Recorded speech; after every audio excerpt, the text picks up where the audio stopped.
This is an interesting co-challenge for black. These three black stones are being captured by white. And if they're captured, then white's ice space is huge. You might want to try something like this at first. But black will be one move short. Seems like black will be able to connect back. But when white captures, black has to play inside, and that gives white the chance to cut these two stones off, and white will live very easily. It will be something like this.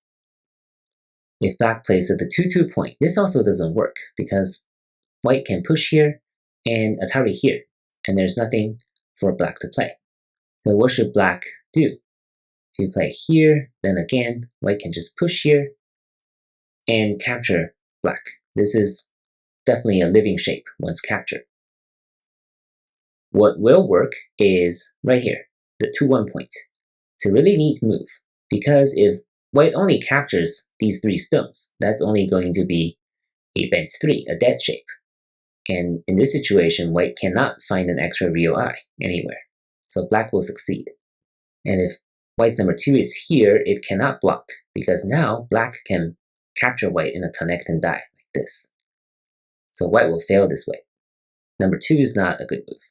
What about this? This will lead to a ko. Black will play here, and white will capture the ko first. Does black have a local ko threat? The answer is yes, black can connect here. Now if white is serious about winning this ko, white must play this Atari. Otherwise this will be an approach ko for white, right? Because after white captures black, black still doesn't need to play, right? Black is still waiting for white to play this Atari.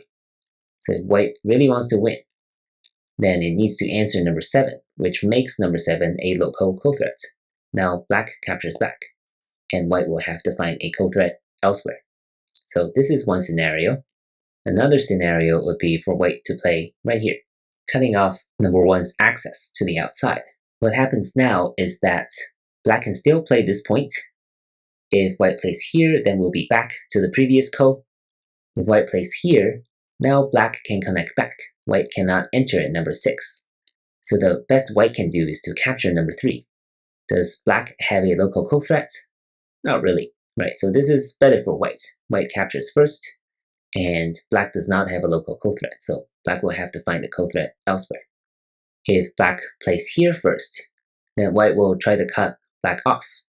And what happens now is that black will play this move, white will capture first, black arguably can play this move, but white will be able to play on the outside like this. If black plays here, now white will capture, and black will Atari here, white will capture back. So it's the equivalent of white capturing first.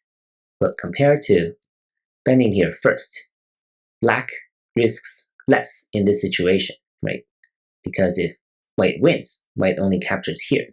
Whereas if black bends here, and if white wins, white gets to capture at number 8.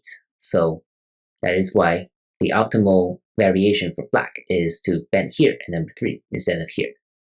So these are the details that you should think about whenever you make a ko pattern, because how you lose the ko may also influence the result of the pattern and maybe the result of the game. So overall, finding number 1 shouldn't be too hard after these moves fail, and hopefully finding the ko wasn't too difficult. As always, if you have any questions, please let me know. Good luck, and thank you for watching.